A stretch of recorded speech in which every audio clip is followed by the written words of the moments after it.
you can take the tiniest of steps forward. But if you take a tiny step every day, then before you know it, you're in a completely different place. None of these things are permanent, and life's completely changeable. Someone cares about you. There's a reason why your heart is beating. You still have a purpose. Don't give up. It's important to know that you're not alone. You're not alone. You're not alone. You are not alone. Our worldviews are shaped by what we experience and come across, and often that can develop a very narrow perspective of what's happening worldwide. This is why it's important to continually try and meet new people and learn new things so that we can continue to grow. Which brings me to our guest, British Army veteran Nick Haley. After 13 years of military service in the Irish Guards and Royal Signals, Nick decided to start a career in business following his final tour to Afghanistan in 2007, just as the world was hit with a financial crisis. But his skills gained during his time in service guided him forward. Now he owns a tech company and created the Little Big Vets podcast that shares inspiring, positive veteran stories from around the world. Nick, I'm honored to have you on the 1 Mile, 1 Veteran podcast. I'm really pleased to be here. Thanks for having me on. Absolutely. Well, as our listeners begin their walk today and turn on their Strava app, I'd really like to hear about what inspired you in the first place to join the service at 17 years old. I was a bright but disruptive kid in school, and I didn't really enjoy the classroom environment. And I kind of felt pressured to be there, but didn't want to be. And a friend of mine had left and joined the army about a year before. And he was coming back on the occasional weekends and bits of leave. And I was talking to him, and I thought, it sounds cool what this guy's getting up to. He seems to be having a good time. So I went and told my parents that I wanted to drop out of education and that I was going to join the army.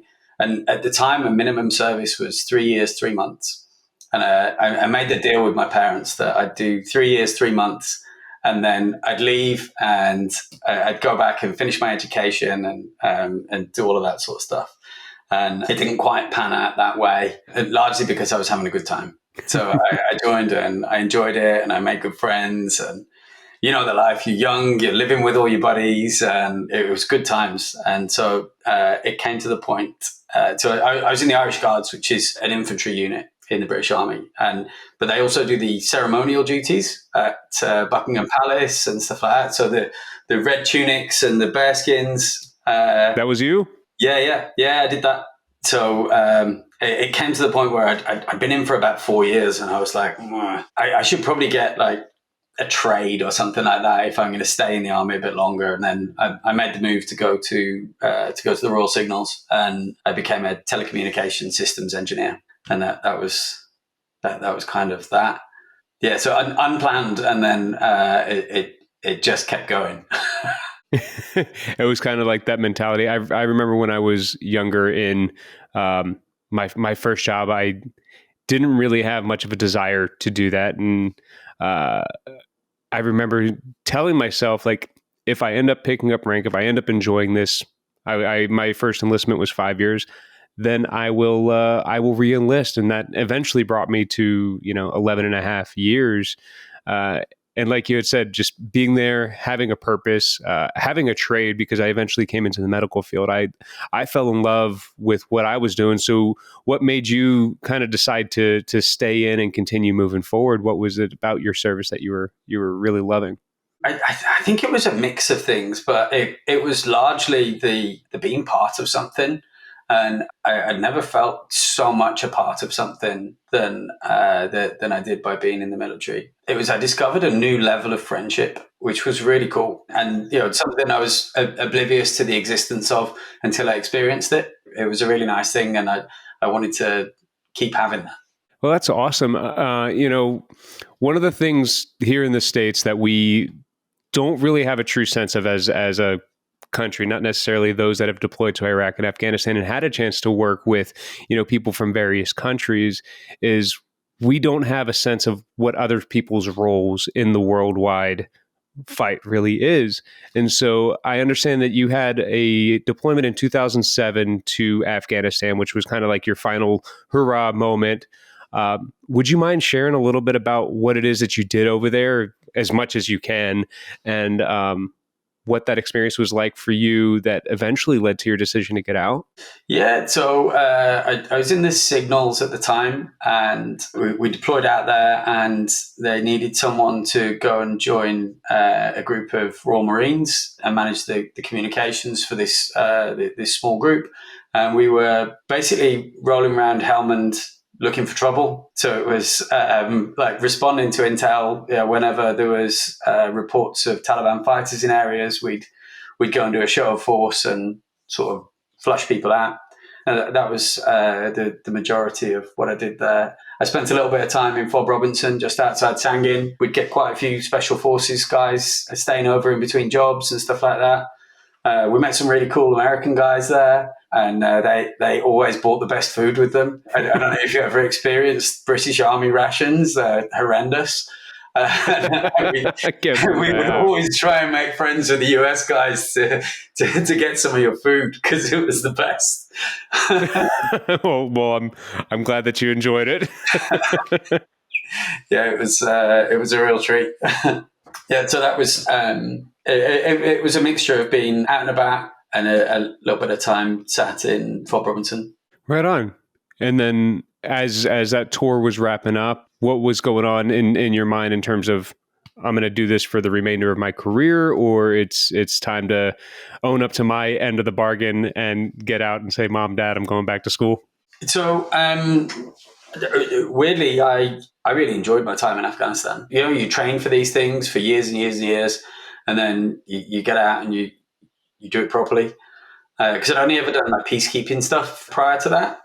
And I came back and I was pumped, and I was like, I want to go again. And I tried to put my name down to go and be attached to another unit, but my unit was undermanned, and they were like, no, you can't go.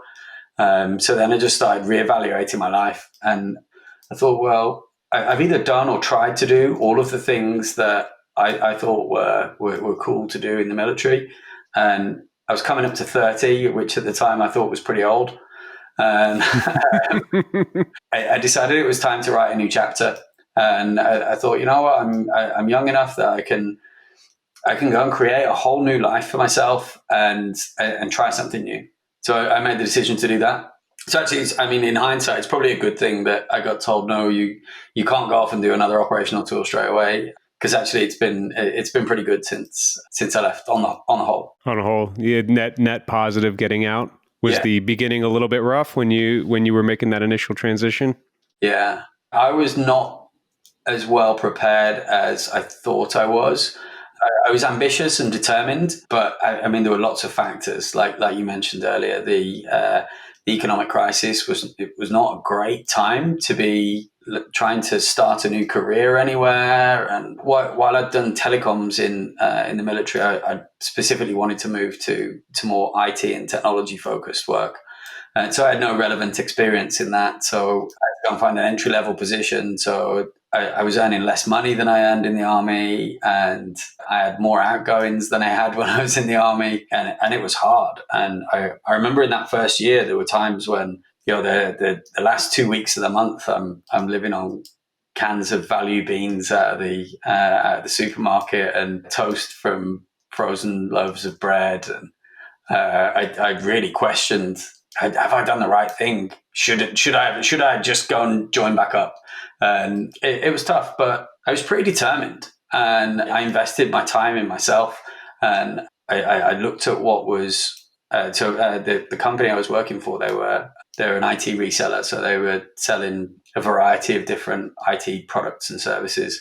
So I looked at what was valuable in the market that they were looking to sell, and I went and got certifications and qualified in all sorts of different things to make myself more valuable to the company. And then along with that, they then started paying me more money, and life started to improve. So I'm a big fan of like investing yourself. You know, you've got time, and you can use that time to create a better life for yourself in the future. But it was a fine line. At one point, I was thinking, do I just throw the towel in and go back to what I know? But I didn't, and it turned out okay. It's pretty wild that the comfort that the military gave, despite the stress that also comes along with it, like knowing what you're going to do every day, kind of already being familiar with the type of community, but having that security of a paycheck's going to come in, a meal's going to be had, a roof's going to be over my head, and yeah, I have to suffer a little bit, but like at least there's a sense of security in that. And I remember sitting down doing the math because, like yourself, I was about 30 years old when I got out. A little bit different circumstance, and I had to sit down and do the math. And I remember going, I'm currently making about 86 a year before taxes, and I'm about to go to making 16 a year because it's only going to be the GI Bill. What in the world am I supposed to do financially? Like, I live in one of the most expensive states in the country, in Hawaii. What do I do? And to your point, we got roommates. We pooled our resources. We did go a little bit into debt for a period of time, but when we look at the balance sheets of what increasing our value does through education, training, and experience in the civilian sector, there's no cap to our earning potential, either entrepreneurship or a corporate style job. And so what led you to finally choose entrepreneurship and helping others along that path? So after the starting right at the bottom, after the first year, 18 months, I started to move quite quickly. And after 2 years in my first job, I went and got a job for a very cool startup in London called Just Eat. And I was quite an early hire of them. I'm not sure if you guys know Just Eat in the US. I don't think so. They're a pretty big global player in online takeaway ordering. And they just had a round of funding. There were about 250 people in the company, and they'd got small operations in 13 countries. And I came in, and 6 months later, I was managing all of their IT infrastructure globally. I was there for just over 2 years, and the company grew to like 2,500 people while I was there. It was like super growth. It was incredible. It was like being on a rocket ship, and it was really cool. But then I got an opportunity to go and work for a big established company in quite a senior position, and I took that, and quite soon after regretted it, because I'd gone from this like high growth, super agile, open, transparent organization to a large, bureaucratic, all sorts of power games with information being played organization. That it was. I think if you're kind of brought up in your corporate life in that sort of culture, you understand it and you know how to play it. But to come from something so wildly different, it wasn't the place for me. So then I left there and started a job just working for myself as a consultant. And I did some really cool consultancy gigs. And by this time, I'm earning a really nice living. Life was good. I met my wife. We got married. We did an awesome honeymoon. And life was really nice. We got on holiday a bunch of times a year. But I had this urge that I was like, well, this isn't enough. I want to build something. So then I had a first try. Well, I had a couple of tries. There was me and a friend came up with an idea, and we were trying to raise some funding to get it off the line. And we had some funding agreed in principle, and then a press release came out from someone else who basically had the same idea, and they'd got funding from a big VC firm. And the guys we were talking to said, you know what, we're going to pass for now and see what happens with these other guys. So that was a little frustrating. Then I started a IT networking company with two guys that used to work for me at Just Eat, and I learned some lessons there. We were a third in the company, and yeah, that can lead to difficult conversations when outputs are imbalanced. And so I ended up selling my shares to the other two guys and left. And then I think they folded that company 6-12 months after I left. So that was a shame, but it was a good learning experience. And then so that happened right at the start of COVID.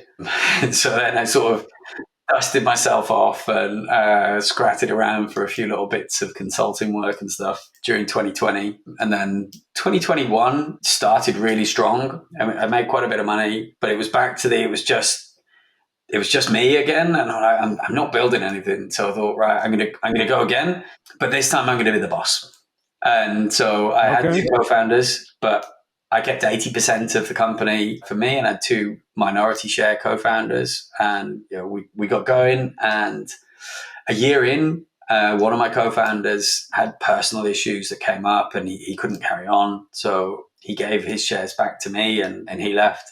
And then me and the other guy, Conrad, we're still going, and we're growing, and it's exciting. We bought another company in December, part of our growth plan. Hopefully we're buying another one next month. It's really exciting times, and I feel like I'm scratching that itch that I can see that I'm building something, and it's cool, and it's exciting, and it's really hard, and it's mega stressful, but it's what I want to be doing, and it's fun. It's a weird place to be, to go through a struggle and to want to stay in it because you see the value of what you're building. And it's not just like, oh, I want to do this because I want to do this. It's I want to do this, at least for me, being an entrepreneur. Like, one of the things that I've always wanted to do with our companies is be able to have a positive impact in our communities, whether that's employing people, whether that's bringing other people some freelance work, or bringing positive messages. And it's kind of one of the things that we're trained to do in the military is, hey, if this path doesn't work, there's another path right next to it.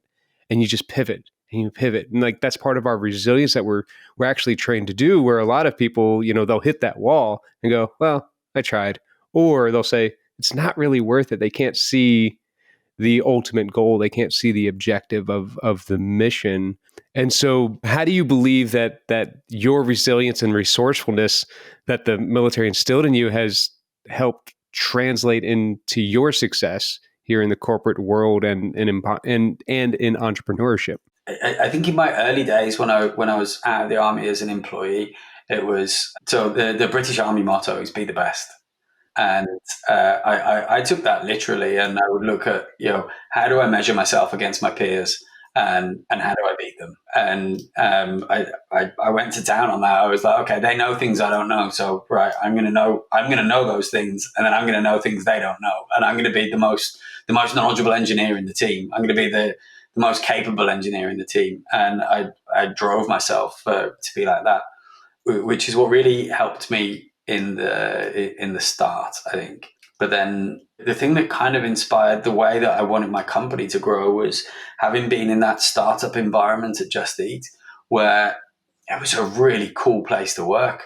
And when I started Little Big Tech, I thought, well, I want to create a company that gives people that feeling that I had working for that company, that they're like, yeah, this is a cool place to work. I like working here. And so, yeah, that was kind of the inspiration there. It was like the military mindset had teed me up to be capable, to be able to go and do that. So it was a combination of the military experience, and then being fortunate enough to be part of a really successful startup during a super high growth period.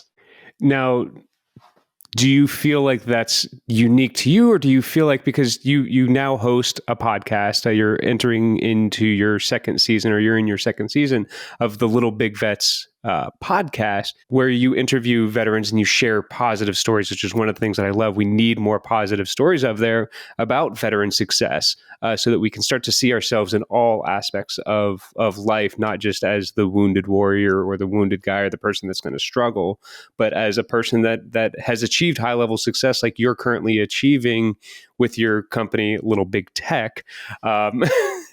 Do you feel like this resilience? I caught that. That was awesome, branding. I love that co-brandedness. You can't say one without the other. But from the guys that you're talking to and interviewing, do you feel like you're unique in the fact of like, I have this ability? No, if anything, after having interviewed 12 people so far, I feel like a bit of a low achiever. But like when I was leaving, I had no idea what was possible. I knew of people who'd gone and got a job and worked for a telecommunications company, and they'd done quite well, and they made more money than they used to make in the army. And I knew of those stories. I didn't know that a guy from the Royal Engineers had gone on to become the COO of Google Europe. I didn't know that. I didn't know that a guy from the parachute regiment invented a dog toy that he sold 7 million units of. I didn't know these sort of stories existed. So it all sort of came back a little bit. So I got this random message on LinkedIn one day from this guy, Ben Legg. And the message was really simple. It just said, "Hi, Nick. Great to see other veteran entrepreneurs. Let me know if there's anything I can ever do to help."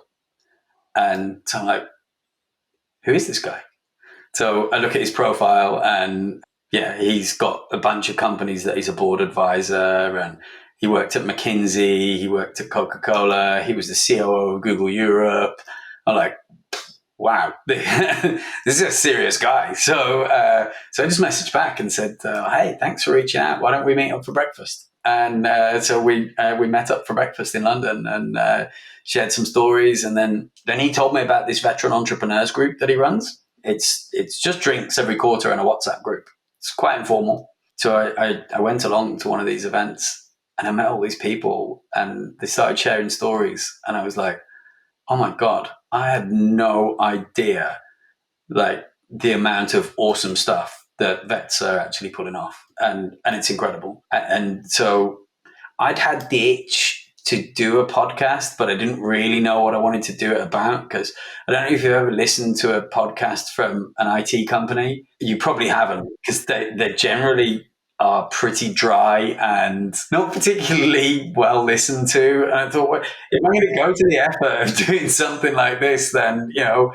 I want it to be cool. I want people to like it. You know, I don't want it to just be like, you know, my mum listening to it. And, you know, if it can add some value in some way, then even better. And so I started thinking about it and I was like, there are really cool stories here. As you well know, there's a lot of stories about veterans in trouble. And those are all very, very real problems. And I don't want to take anything away from any of those, but there's good stories as well. And some of the good stories are absolutely incredible. So I happen to have a customer who's a podcast production company. And so I sat down with the owner of that company and told him my ideas. And he was like, yeah, we should do this. People will listen to this. So we made it. We made 6 episodes and put it out there, and it got really well received. And it comes with like the added bonus of it's like a free business consultation session for me with like these super impressive people who've done like loads, telling me all about the journey and the problems they faced and how they fixed them. And it's awesome. It's really good fun to do. And yeah, the people are just incredible. And I've got a huge list of people that I want to have on. It's great. Well, that's really awesome. And without giving too much away from Little Big Vets podcast, what are some of the key lessons and takeaways that you've learned throughout these interviews about, say, business entrepreneurship? One of the major things is I don't know if you use this phrase in the US military, but there's something known as the get shit done attitude that comes amongst military people. And we have the tendency to just get shit done and not dance around and talk too long about it. It's like, right, here's an outcome we're trying to deliver. Let's just get on and do it. And that's an underlying theme amongst a lot of them. And discipline. I heard someone describe discipline as being the bridge between ambition and success, which I quite liked. I think those two things, the get shit done attitude and being able to apply some discipline. I love that. And maybe you can help me elaborate. I'm gonna give an example of what comes to mind when I hear get shit done and developing discipline. So last year, a lot of our listeners know, like this year, I've been going through just a physical transformation. When we launched the podcast and got on the road and left our community in Hawaii, stress added up, and I put on a few pounds. I put on probably about close to 50 pounds. I got almost to 250 pounds by July of last year, and I knew something had to change, and I knew nobody else was going to make me change. I knew that my heart probably wouldn't be holding out much longer. I couldn't run the way that I like to run. And so I just started taking the steps that I needed to do to lose the weight. I didn't call up somebody and say, hey, help me lose the weight. I was just like, I'm going to start eating right. I'm going to start walking a mile a day, and I'm going to start restricting my junk food. Like those were the things. Like, I'm going to eat healthier foods throughout the day. I'm going to restrict the amount of junk food, and then I'm going to walk. And that discipline of just committing to doing those three things. I didn't even sit there and count calories at the time because like that was going to be too much. But my discipline started small in my physical life. And now, here we are 8 months later, 60 pounds down from where I started. And I'm able to expand even more where I'm on a run training regime to get me ready for a goal that I set. And it's like, okay, my discipline has had to crank up, meaning that I have to sleep certain hours, I have to consume a certain number of calories. And if I go over that, then I have to be able to restrict in another area of my life. And like for me, the compound effect of discipline to get my stuff done is incremental. Could you give an example of what you've seen some of the people do to experience other types of success in their life?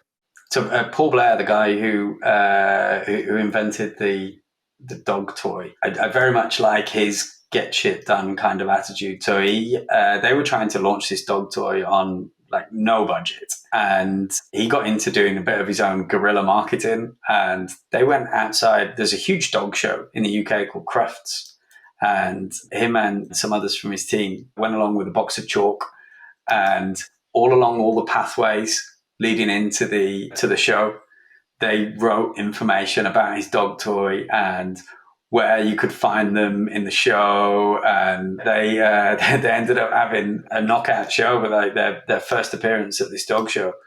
Yeah, if you took a step back from that and said, here's a small team with no money and a tiny little corner on a stand at a massive dog show, people would say, oh, well, you don't have the budget to be able to have an impact and that kind of stuff. And, he found a way, and he was like, well, no, I will make an impact. And just simple stuff like that, not letting something that appears to be unattainable, not giving up on the idea that actually, you can find a way. I love that. I love that he was very strategic about it. He went out and he got it done and has now gone on to sell, you say 7 million units? Yeah, do you know Kong, the dog toy people? Mm-hmm. He licensed it to them. And so there's a show in the UK, Dragon's Den. He went on there. They told him he was stupid. They said, you'll never sell any. He sent them all special edition ones when they sold their millionth unit. And he's now doing a wearable tech that's... It's like a remote control for your phone. It goes on like a ring for when you're skiing and stuff like that. So that when you got ski gloves on, trying to mess around with little buttons on headphone leads and stuff like that, it's a nightmare. So this thing fits over, and you can control your music and all that kind of stuff. So yeah, he's at awesome. it again. He's an incredible guy. You should look him up, Paul Blair. That's awesome. Well, Nick, I really appreciate what you're putting out there, the positive stories, letting people know what's possible just with a little bit of the right attitude and the right amount of discipline. Unfortunately, there's still an ongoing struggle worldwide with death by suicide, and it's highest among veterans, first responders, and people of the likes. Do you have any message of hope that you would like to share with somebody that is currently battling their own demons? It's really tough, isn't it? Because we come from a world where we see things that most people can't imagine or would never see. I remember the first thing that shocked me was my first trip away with the army. We went to Kenya, and it was at that point I realized I'd never seen poor people before. I thought I'd seen poor people, but no, this was a different level, and that opened my eyes. And then obviously you go on peacekeeping missions and you go to places like Afghanistan, and you see horrendous things, and they stay with you. And we all have different coping mechanisms for that. And there's a huge community of veterans out there, and I've never come across one that isn't willing to help or listen or do something. But it seems a lot of the problem is people suffer in silence. And that's the biggest problem. And you're part of a huge brotherhood, sisterhood. And yeah, there's a huge community that will help. And just pick up the phone and talk to someone. And you can take the tiniest of steps forward. But if you take a tiny step every day, then before you know it, you're in a completely different place. And so none of these things are permanent. And life's completely changeable. And start trying to believe in yourself. And you've done really tough stuff. You've seen horrendous things. But if you start taking small steps in the right direction, your life can be unrecognizable in a shorter time than you might imagine. Absolutely. Well, thank you so much for those words, Nick. Where can people find you, connect with you, hear from you, and continue to learn? You can find all the links to my podcast at littlebigvets.com. I'm on LinkedIn if anyone wants to find me there. If there are any US veteran entrepreneurs listening, we would quite like to do a series with some of you guys. So it'd be great if we got some US veteran entrepreneurs to come and share their stories. About half our listeners are in the US, so that would be super cool to do that. Awesome. Well, Nick, we truly, truly appreciate your time here on the 1 Mile, 1 Veteran podcast. Thank you again for joining us. It's been brilliant. Thank you so much for having me on. Absolutely. And for our listeners, please remember you can catch the 1 Mile, 1 Veteran podcast on Reach Across America Radio. That's ready for you on platforms like iHeartRadio, Odyssey, and the TuneIn app.